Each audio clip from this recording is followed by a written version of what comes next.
That would have been cool. Yeah. I could have voted for that. No. You know Yeah. how fast that would have got on? Bro, man, from the fifth floor. How's it gonna be Brother from the fifth floor with two women?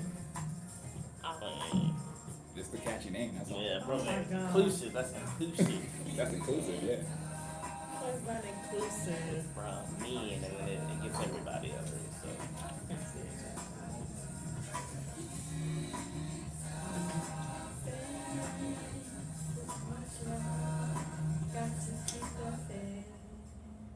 Hello, Fishbowl. Hi, YouTube. So good to see y'all. Hello. So good to see you. Tag a neighbor, tag a friend, like, share, comment, add people. Thank you for joining this beautiful Saturday morning. Renee is she's out of town for our recording sessions for this time around. So you have my brother-in-law Bryce. He's back for this show. Hey, y'all. And then you have my brother Manny. He's the little. He used to be the baby. You're not the baby no more. One boy freaking up. How y'all doing? That's my brother Manny. So they're gonna sit in for her today. So we're gonna have conversation with them. Manny, why don't you introduce yourself? How was your week? Give us a fun fact. Fun fact this week, I guess I did my first oil change at 33. I had to do it on my own car. So that was kind of interesting to really start getting mechanically into the car like that. Oh my God. That's wild. Yes, sir. So why we didn't take it to the mechanic? Nah, because they messed it up twice already. 3 times, man. That ain't it.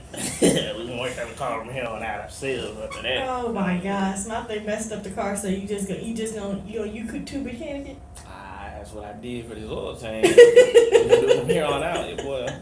Learn how to mechanic real quick. Oh my God! So what you do? Did you just take the oil AutoZone in the old oil? Yeah, so when you dump the old oil, I got mine from AutoZone, so you can just go drop it off up there. Mhm. But, yeah, wasn't bad for the process. Just a lot of learning and always, just come in and approach it with patience because otherwise, it's like, you go in and be frustrated and you'll be done quick and end up 6-7 hours later still doing the same, trying to get that same skid plate or something taken off or some small bolt or something that's going to seize up on you. So just go in with a calm mentality and just know it's going to take longer than you think it's going to take. So. Oh my gosh. But it's satisfying, once you get it done, you're kind of proud of yourself. To just taking the approach to learn a new skill set, and then again, just having that mentality. Hey, if somebody else can do it, I can do it too. So. Yeah. I know it's kind of interesting because I have another brother, Marcel, and like him and Marcel this year, I feel like I gotten a lot more handy. Like Marcel got excited about getting a tool set and all that. Like y'all getting that in that DIY era. Yeah, definitely. I think of approaching that, age where you get excited to be able to fix stuff like that. Mhm. Like. I was kind of shocked how, excited I was like, man, I'm finna be locked in, It's like once you get the tools to fix everything, you got the tools and you can do it. That's what's exciting. I'm looking like, I don't know what he's talking about. Bryce, you're not going to be in a DIY here? I'm really excited to pull out my debit card. Pay somebody to do that. 6-7 hours. What are you talking about? For oil change? Man, I'm saying though, it's like Talking about. the first time you get it, it's gonna be rough. But then you go through it, you got it down now, so I ain't gotta worry about I burning never my had a windows. problem paying $80 for that oil change. Oh my God. Hey. It sounds like though you paid more than $8 since they messed it up twice though, so you done gave up. You in a sense, but oil change is creeping up anyway for those.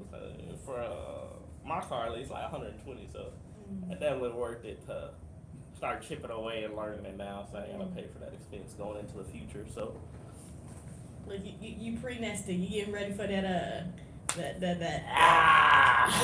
my future parents preparing the way for her, getting them skills. well, No. Boy. Gotcha. This is as handy as I'll ever get. Right? Yeah. Right here. Like, here you go. Oh my God.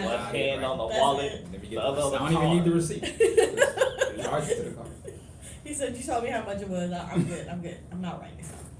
All right, guys, we're going to start off with our fire topic for today, which was, like, so I've been doing this cool devotional form with my church that my pastor wrote. She did a good devotional, y'all. Usually I'm not a devotional person. I don't like doing Bible studies, but Pastor Amy Dockery, she did that devotional. Like, I'm most definitely going to be sharing it with others. But one of the things she talked about was strongholds and towers, and how strongholds are things that appear safe, but they're actually like how the enemy will trap you, and how they're actually they're false senses of security. And so the question she gave us was, what are your strongholds in your life? What are your false senses of security? And the song that immediately ran to my head was, who do I run to? You know that song, oh, and I need love. But, you know, now this one's not about love. I guess it is about love, but when you need, like, when you're stressed, when you're going through something, what is your, do you run to God, or do you run to something else? I know for me, like Ellie, you know, she was on the last show, and she said her favorite thing to do is shopping. Like, that's my, like, unfortunately, I'm trying to break the bad habit, but you can know how stressed I am by how much shopping I've done for that month. Like, the finances tell you, oh, she's been very stressed because she's been to Ross 10 times in 1 week. So, what about you guys? What are things that you run to? Do you find that you are, like, pointing towards God, or are there other things that, you know, not in a bad way, like, this isn't saying, like, there's something wrong with you, but what are your places of comfort, and even some places where you'd be like, I probably should not go to it as much as going to God first versus this thing. Manny? Yeah, I think for me personally, like, it's kind of easy for me to fall back into, you know, like my family network.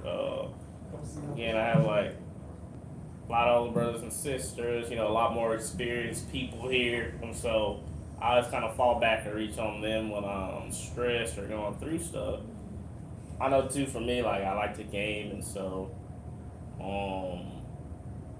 if it's really something that's super stressful, I guess I just like kind of cut out and try to like disconnect my gaming. So a lot of the times, I guess it just depends on how I'm approaching, you know, that stressor, or what the cause is. Because, you know, you want to turn to God on some things, but like if it's a stressor I know it hasn't happened yet, like if something coming up that's kind of got me nervous, or, you know, it's like something you're doing, you know, you're not supposed to be doing that's causing the stress, and it's like, you know, some kind of sin or something.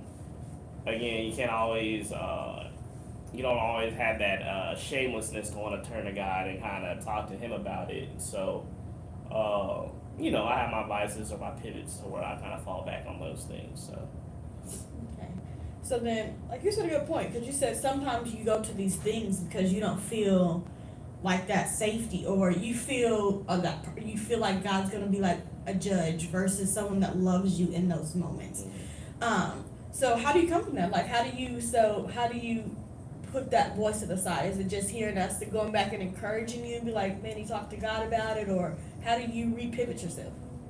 Honestly, I guess a lot of the times for me, it's like you just really have to sit down and have a conversation with God. You know, it's the same way with like any other family member, you know, you would be having an issue with, or, you know, you might have wronged or done something like you feel shame around them. At some point, you just have to go to them, approach them, and like talk it out. You know, approach them with that issue, or be real and honest and sincere in the moment. You can't just avoid it. You know, you can't hide from God, or you can't you know, tiptoe around them. At some point, you have to go to God and be like, yo, Lord, this is stress I'm dealing with. How do we get through this? How do I get through this? Or how do I work through this? Or what is the reason I'm going through this? You know, Lord, like, what's the lesson I can learn from this? Because again, God puts so many things in our lives, trials, tribulations, relationships that, you know, sometimes can be tense or hard.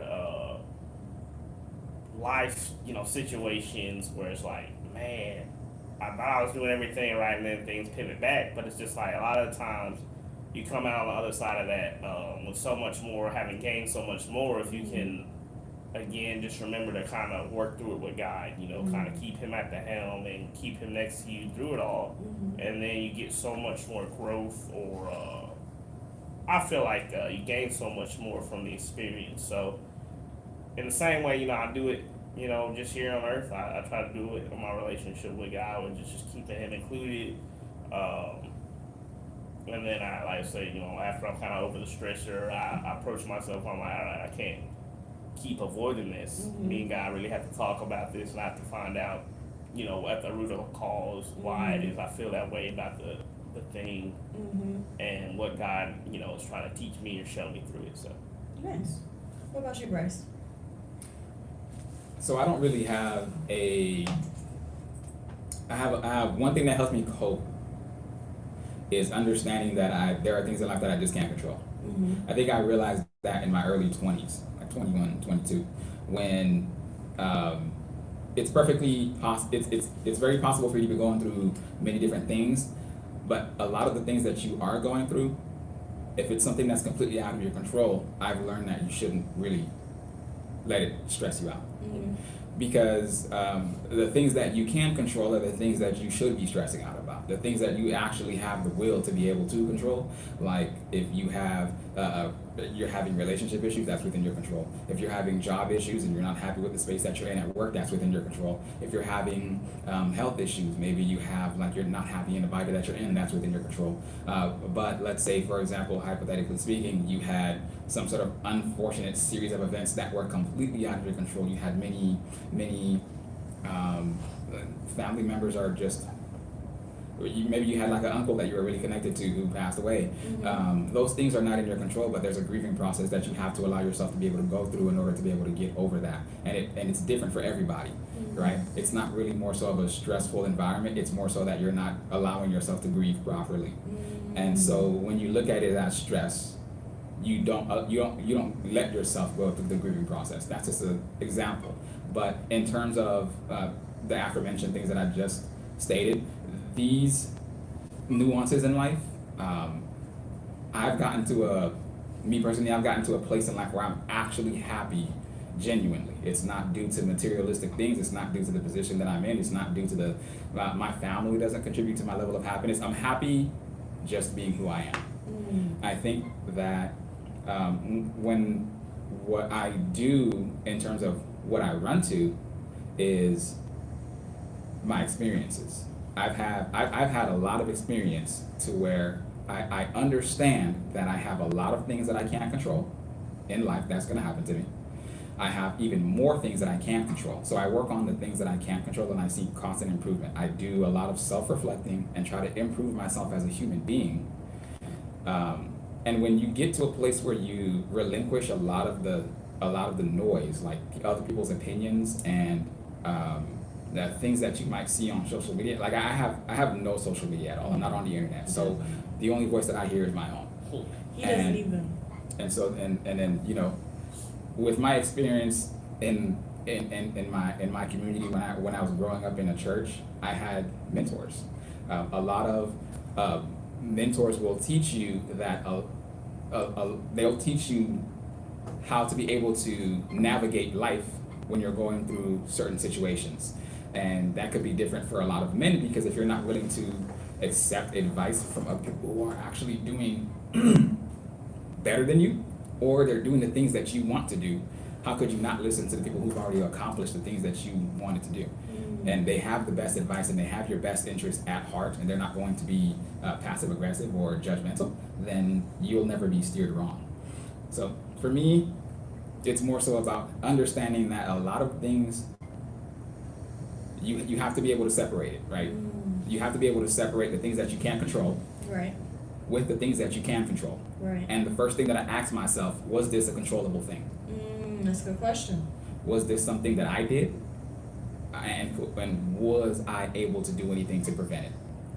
Right? So a lot of the issues that I consider to be issues are things that I can personally control.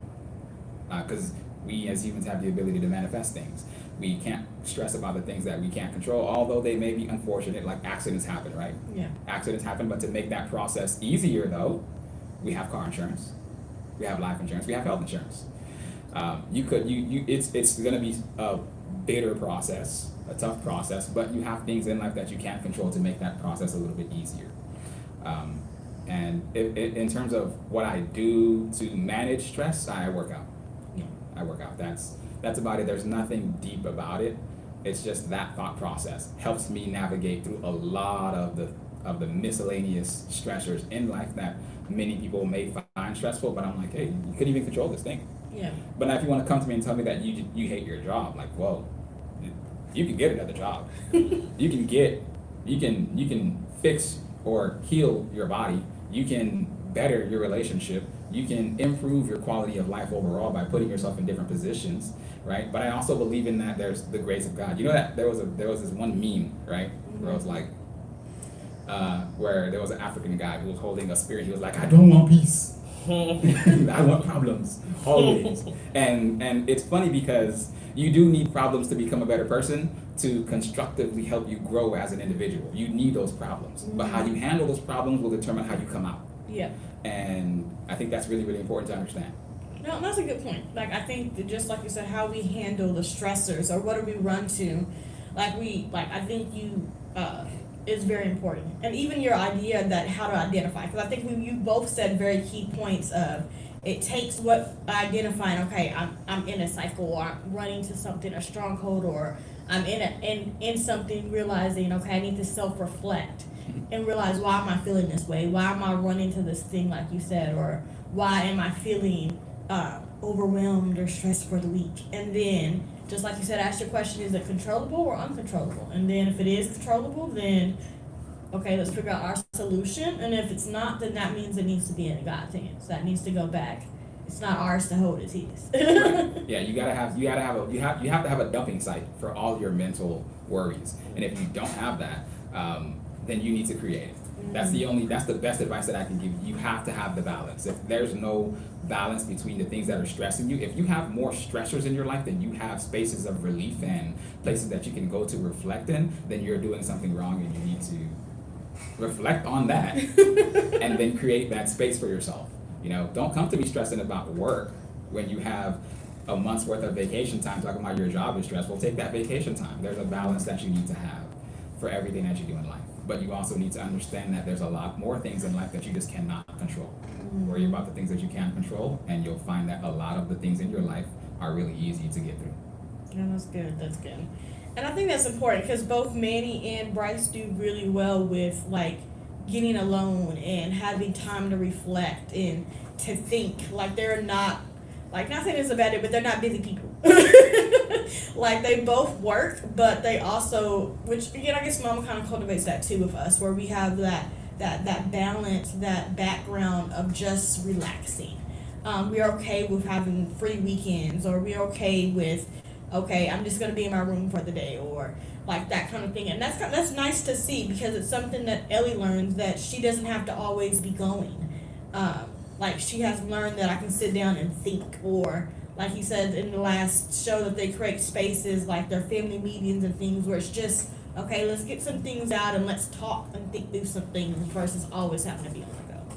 Yep, yeah. Her mom used to always, that's a good point, because if you're always busy, it's not going to be productive for you. So some people think that you need to be doing something all the time, but I think doing things more effectively and using that time more productively is better than doing more. You don't always have to do more to get more done. That's actually backwards. You want to do less and get more done, to be able to make the most of your time. So when my wife, her mom, would be like, oh yeah, we need to make sure that she's going to camp and doing certain things. I'm like, wait, when is she going to take a break? She's been going to school for 108 days. She only has 2 months off, and she's gonna go to camp for those 2 weeks. She's got driving lessons coming up. When is she gonna just get an opportunity to just relax for the summer? Balance. Balance. I agree with that, because it's I don't know, I had this kind of recently with my job and everything, so where it was I'd taken a promotion or a step up into a more senior role, and it was when I did that, the balance for the job or my life kind of shifted to where it was I was always busy, or always stressed, or always dealing with someone else's issue. And from there, it's like my whole life. I just noticed it changed so extreme or so quickly. You know, like it's kind of made me stop and think because you get a lot of people, and especially in America, it's easy to be like, oh, you want to always churn and always be going and have your businesses, have your money, go, go, go. Entrepreneurial. And for me, kind of going through that experience where I see like what it takes to be that kind of personality or entrepreneur or driver, where it's like, man, you're giving up. Me personally, like time is the payoff for that kind of situation, and personally, I weigh time extremely high over really anything else because for all these other values and things, it's really time that we do not we don't control time. We don't get that back. And for me, it's just such a valuable thing. You want to have your time to enjoy here on earth as much as you can, or to get as much as you can from it. And giving your time up to like a job or other people, or always having to go, at least in my experience, or to a degree, you don't get to sit there and kind of enjoy or process, the time that you have to downtime, I guess, or it's just always you'll be locked into the job, always pushing for like the next goal, always pushing for like the next peak, and it's like you don't even get to sit there and enjoy any of the stuff you worked for. It's just always like you're building towards the next, and I think that just builds like so it's like a back end stress or a back end tension, to where it's like you don't realize then that it starts leaking into other aspects of your life. You start getting a little bit more like nippy on relationships, or you start like eating health wise. It kind of creeps up to where you're having a lot more adverse effects and you don't know why. And I just think it's for that situation. You got to take time and enjoy those moments and be able to just kind of sit still in a sense. Just be in your own kind of environment, your own presence. You don't always have to have someone kind of telling you have to do it this way or it has to be done this way, because then you try to set your life up or kind of start making plans off of that advice, and then you find out that doesn't work for you. What you need is maybe a slower pace or just a different structure a lot of the time. So I think with that downtime, it allows you to kind of see or kind of gauge, how much of that time you need to recover or plan, like say, for the next phase of life. Like for me, especially like right now, I'll say I'm like Bryce says, I'm pretty happy in life right now. Like I still have things that come up that frustrate me, or things that I see others have, and I'm like, man, I wish I could have that. But for the overall, I thank God every day I get up for everything I have, my relationships that I have, my family, the people that I get to meet. And it's I think for me it's because I was allowed to go at my own pace. I always kind of kept that at the core of my being. I'm not going to try to live my life at another person's pace, because at the end of the day, that person is not gonna be there, when it gets rough, trying to put money in your pocket. They're not gonna be there when it gets rough, trying to help you, repair you from all the stress. They have to deal with themselves or support themselves first. And so, with that in mind, man, if you aren't, making decisions that are gonna make you happy or build you or grow you as a person, your relationship with God, or kind of just going forward, then I would say to maybe just look back, look and see like what you've been hearing or the advice you've been given, and try to see if it's a change that you need to make at the pace or the time you're taking for yourself. Maybe you need more time, you need to pick up the pace and do more and fill that time you've been taking with more goals and ambitions. But again, maybe it's like Bryce was saying, you just gotta slow down. You gotta take time to realize like, hey, I've been running nonstop, going for whatever goal, and then when you hit the goal, man, sit back and enjoy it for a little bit, or sit back and take the time to like allow God to bless you for working towards that. You don't have to like always just be grinding towards the next thing, because I think it just makes it so easy to miss you know, the little like pleasantries or happy moments or like just being grateful for it almost. You don't get to sit there and be grateful or appreciate, you know, what you've worked and given yourself. So, but pretty good. Yeah. No, that's good. And I like how you said, because the moments of stillness, I think just like you both said, are important. Just like Manny said, that moments to sit down and be grateful. Like we were talking yesterday, and someone at the Bible study that we were talking about just how do you maintain having Christ through your whole life. And one of the things all of us said was making sure you have time to be grateful. You have time to look at life just like Manny and Bryce has and say, I'm happy, I'm blessed, I have some joy here. I get to sit back and see what God has done, and it's good. Like you get to be like God on each day at the end and say, it is good. It is good. It might be not perfect. It's not perfect, but it's good though. Like this is what I've prayed for. These are moments that I experience, that I'm living in moments I've prayed for, and I get to sit down and enjoy those moments. So thank you both for answering the question. Thank you. So we're going to head into our main topic. So I brought Manny and Bryce. So we're going to talk actually about stewarding money for this show because both of them do it so well. Bryce is really good with like money planning and budgeting and all that, and so is Manny. Like they both are like the people. If you need to know anything money wise in our family, you go see these two people. It's them. They know how to steward it. Like they're the people in the family that we go to. So especially because if you're like me and you go to shopping as your escape, then you need someone to help balance. My sister's just like me, so you know, Bryce most definitely have to figure out how to balance our spending with the goals of life that we have. So how do we make sure that we're stewarding the money just not for our out of our fears, but actually give it, just like they said, a purpose, a name, getting to put a goal to it and get to enjoy the goal, and then from there, like execute next or give it a plan. Because what does the Bible say? Make a plan, write it down, make a plan. Is that the right Habakkuk? We're gonna figure it out, but it's that scripture. We're gonna find it while y'all talk. But Yeah. I'll let you kick it off, Bryce. Like, what are some things we can do to make sure that we're stewarding our money like we should? I think one of the most important things that a lot of people probably never even get off the ground is a retirement account. You need to be able to figure out when you're going to stop working, because you're not supposed to work until you die, and you need to have a gated time in order to be able to figure out when that work time is going to stop. So I have that. My wife has that. We even have one for Ellie, right? So the way that we do that is by getting Roth IRAs or having 401k matches with our jobs. So you're going to need to be able to have both. I would strive to have both. If you have a 401k match, that means you're possibly placing in at least 10% of your income prior to having taxes taken out of your paychecks every single time you get paid, going into a retirement account, and your company is matching that amount, and you're essentially getting free money passively.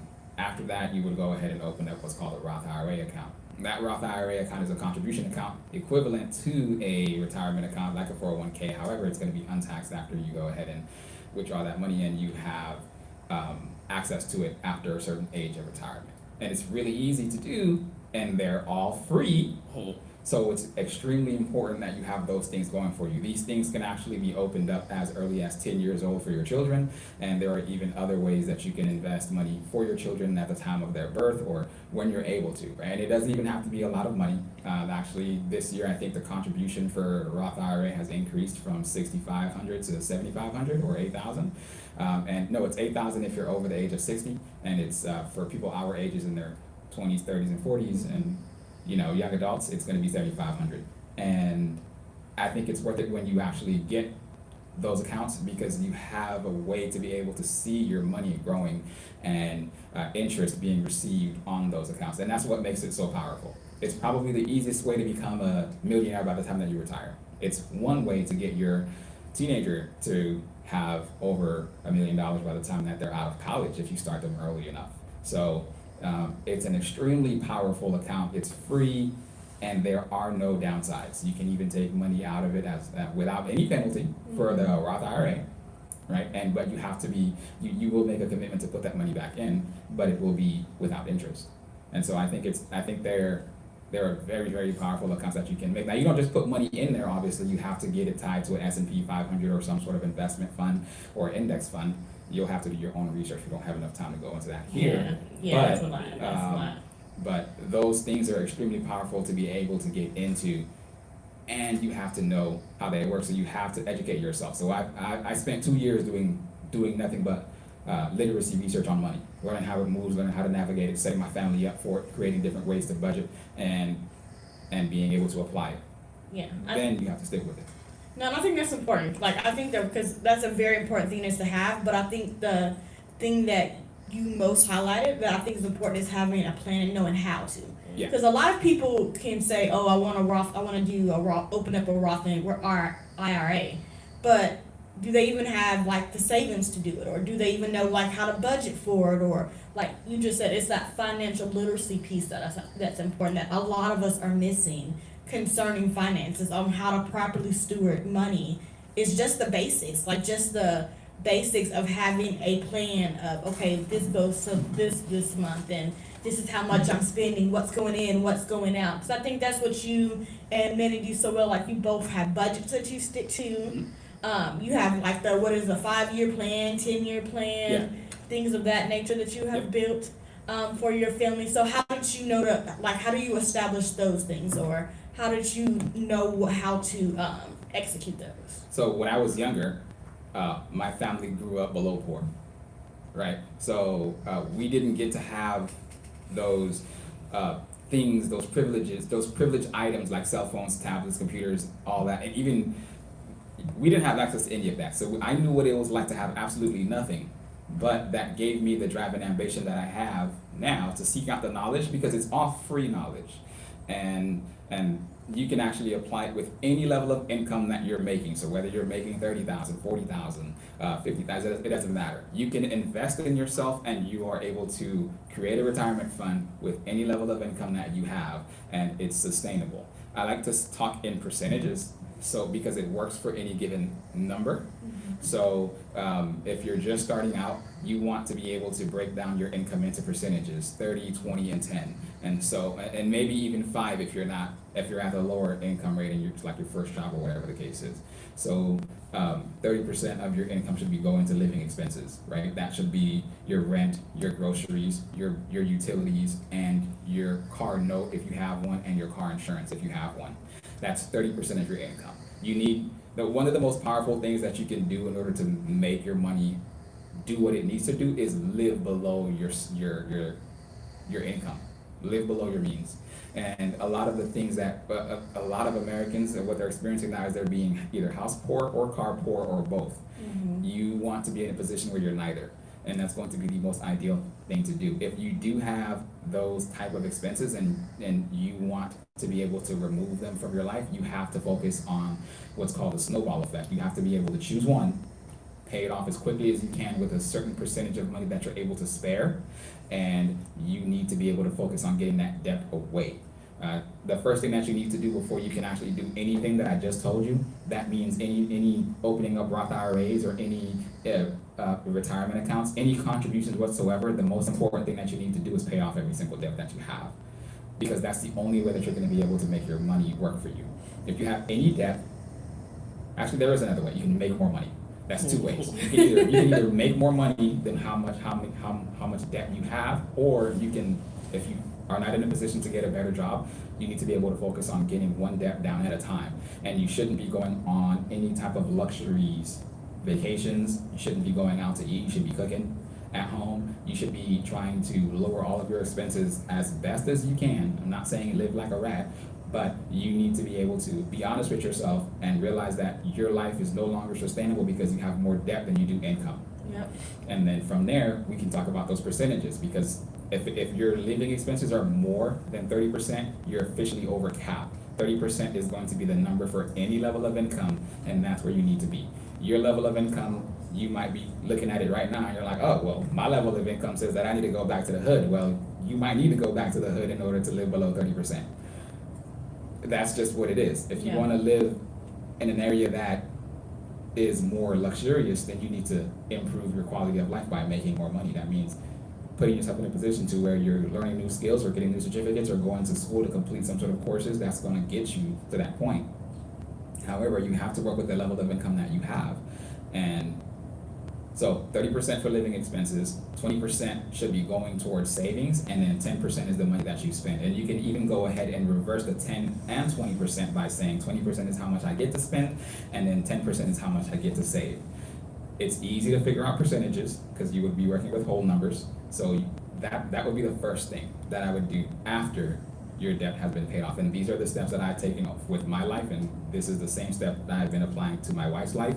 And my daughter doesn't have any debt, so Yeah. she's starting off pretty strong. Nice. And because I was like, Manny, I think you do that pretty well too. Because Manny lives like not to like give shade to my brother, but like his income is not as much as ours. But Manny is so good with money. Like when I tell you that you would think, like, we always joke that Manny gotta have something on the side that he ain't telling us about because he always got money. Like he's good at saving. He's good at you living in those proportions that Bryce listed here with 30% on living expenses and 20%. Actually, I feel like you save more I don't than. know, like for me, I don't even, just being honest, like I don't do good with math and numbers like that. So I look at things more in like the physical sense. So being honest, like similar to Bryce, we grew up poor and everything. We didn't have a lot. And when I was growing up poor and, financing and everything, a lot of people bury themselves deep in a hole by buying stuff they do not need, in the sense of like shoes, clothes, cars, all the things we've heard, man. But it's like, just being honest, people will go and buy stuff and try to be like up to speed or trying to stay like, Go try to maintain an image. yeah, it's like people are trying to maintain that image and they will bury themselves in mountains and mountains of debt. And I knew when I was coming up, like even switching into like the working field, that I didn't want to do that. Like, man, if my clothes like still function the same, or like my shoes still running, I don't need to be going like buying all the fanciest new clothes and cars and everything. Cause that's like a cycle that easily pushes you to like always needing to purchase or always needing to. It eventually makes it so that you get like dopamine hits from buying stuff or putting yourself in a debt or putting yourself further behind your goals. And so for me, I knew practically like coming up, I didn't want, like I said, man, I'm pretty laid back in life. I don't want a lot from life, and so when I got to a point where I was kind of happy with my job, finances, and situations, I knew that I wasn't going to be trying to burn the torch, from the front and the back on buying, purchasing things and like keeping appearances that I didn't need to. What's the point? Like I say earlier, at the end of the day, it's like, I have to live my life for me. Everything I'm going through, I'll experience. Like, if I got a stress, I need to find out how to get rid of that stress to make my life better.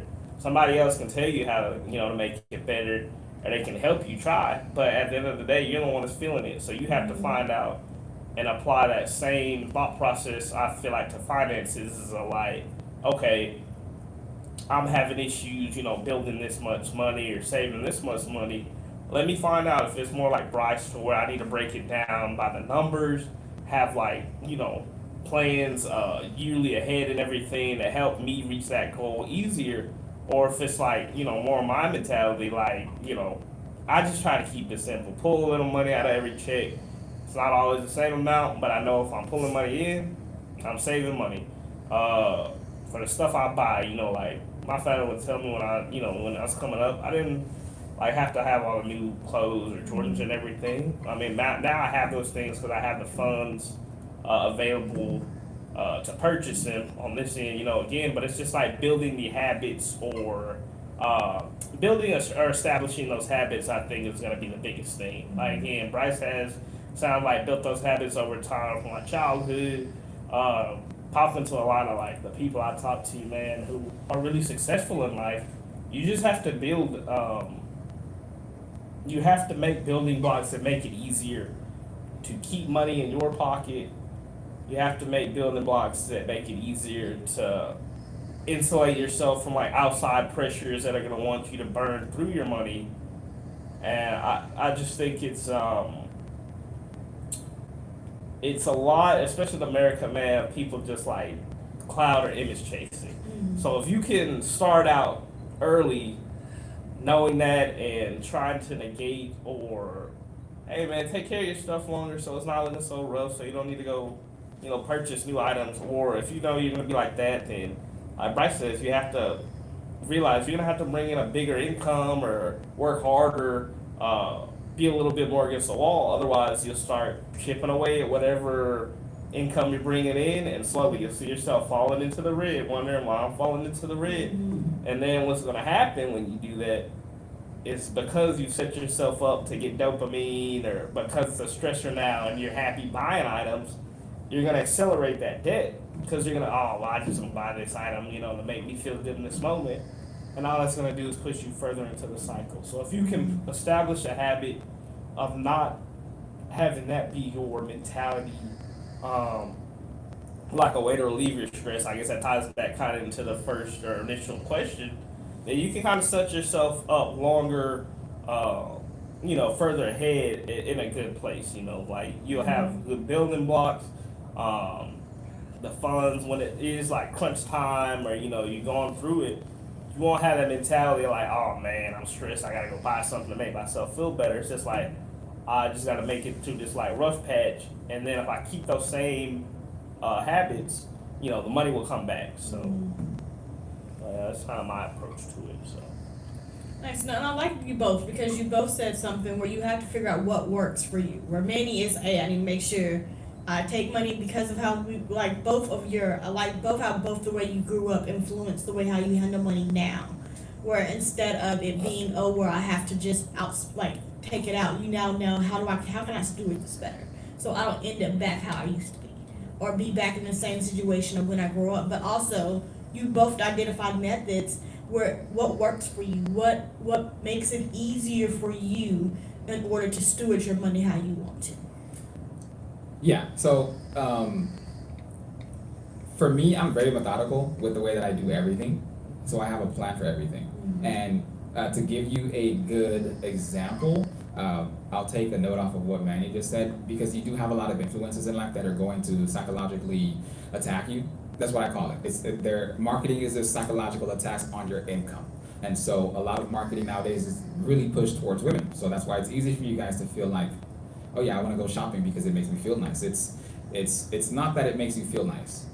I think it's simply the fact that you have the ability to do it, and if you have the ability to shop that often, then there's something else that you're neglecting financially that you're not being responsible for. And so for a great example of that is the things that me and my wife are doing.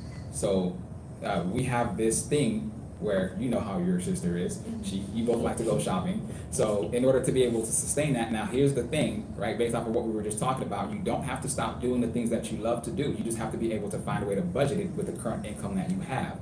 Because it is healthy and it's part of your self-care to be able to use your money to be able to live. That's what you work for. You don't work to just save money and do all of these investments and stuff like that. You do have what's called guilt-free spending money that you get to budget into your budget, into your finances. And you have, which is going to be different for everybody. So our income is a little bit higher than the average income. Your income is a little bit higher than the average income. So instead of looking at your income and being like, okay, I've paid all of my bills, now the money that I have left is the money that I get to spend. That's wrong. You have to pay all of your bills, and then you have to make the necessary contributions to the necessary accounts that you have in order to be able to contribute to. So we have a high yield savings account, we have a retirement account, we have a joint savings account and checkings account, and I have a business account. We each also have a personal high yield savings account that we personally contribute to for ourselves. But we also have what's called guilt-free spending money. After all of those contributions are made, and once again, you pick that number. I can't pick that number for you. So you stick with the 30, 10, and 20, the 30, 20, 10 percentage. It's universally flexible for any level of income, and you pick those numbers and you deposit that money. And it doesn't even have to be the same, like Manny said, every single time. It doesn't have to be consistent, because your income should be increasing annually, and that number should be changing consistently over time. And so we have guilt-free spending. One of the things that I did for my wife when she wanted to save for a major goal is we budgeted guilt-free spending, which is money that she gets to spend on whatever she wants to spend, and it's a certain amount of money that she gets every single month to live the way that she would like to live. And that's a healthy thing to do. And now, so her guilt-free spending money may seem outrageous to some people, but that's because she simply has a higher base to start with. She has a higher level of income to start with. So her guilt-free spending money might look different from my guilt-free spending money. Might look different from anybody else's. Everybody's guilt-free spending is going to be different. But you need to have money that you get to spend when you're not thinking in the back of your mind like, oh man, I have bills to pay, and I should not be spending that. If that's your train of thought, then you need to rework your budget. You need to revamp it, revisit it, and then make revisions to what you need to do in order to have your guilt-free spending active every single month. And you also need to set boundaries. That's another thing that we had to do. We had to set healthy boundaries with family members who weren't making as much money to be able to help her realize that, hey, you're not taking care of these people, you are married now, and you have other responsibilities that you need to be concerned about. These take priority, we have goals, and we can't really afford to contribute money towards family members anymore. I stopped giving money to my little brother years ago. And I take care of my little brother. My whole initial reason for living at that point in time when I was 15 to 20 was to be able to take care of my little brother. So when I got married, I was like, bro, you on your own at this point. I got other things to do. I have a daughter, I have a wife, and we have goals that we need to be able to make, and I can't just save you whenever you need saving anymore. And so family becomes a burden when you reach a certain point in life. Now it's okay to look out, but you're gonna have to do it from your guilt-free spending money. And when my wife takes a look at her guilt-free spending money and she look at the things that she wants to do, there's no room for, let's go help somebody here and there. We have other plans in our financial budgets that we've created to help out the entire family in future. So we even have a goal for the entire family that y'all don't even know about yet, that we're not ever going to tell you until it's done.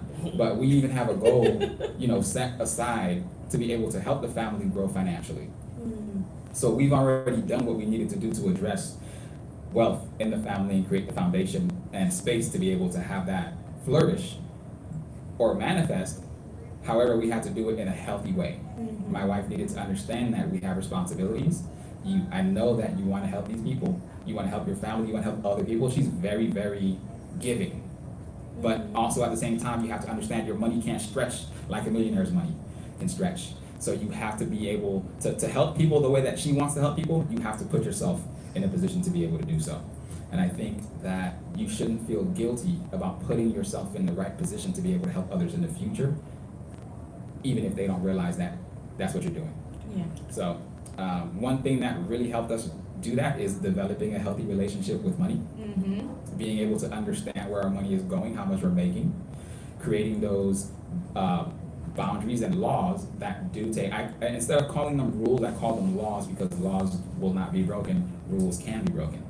So we create laws for ourselves, but we have to make certain amount of contributions to certain accounts every single month before we get to have fun. I have date night ideas that I want to do that I can't do until September of this year, right? Because I budgeted into my plan for this year. Unfortunately, we have other things that are just more of a priority than going out to fun places. But I'm the kind of person where I'm able to make the sacrifices that I need right now to be able to have fun later on. I've always been that way. I will always put fun on the back burner in order to be able to have great financial success in the future. No, that's good. That's good. And I like that because a lot of us with finances, we have to understand and meet our goals. It will take some sacrifices for things that we want now so that we can get those things later. So, no, you guys have been very helpful as far as making sure, and that scripture was Habakkuk 2:2. Then the Lord replied, write down the revelation, make it plain on tablets so that a herald may run with it. And even Proverbs 2:15 says, the plans of the diligent lead to profit, as surely as haste leads to poverty. So, making plans, putting a name to dollars, and making sure that you're not just being moved by what's around you and your emotions can help you if you steward your money. But thank you guys both for being here today. Like, we got to wrap this up because we got another show coming in behind us. So thank you so much for showing up today, for being here, and thank you, Fishbowl and YouTube, for watching us. Like we said, like, share, tag a neighbor, tag a friend. And we will see you guys next week. Talk to you later. Bye. See you guys later.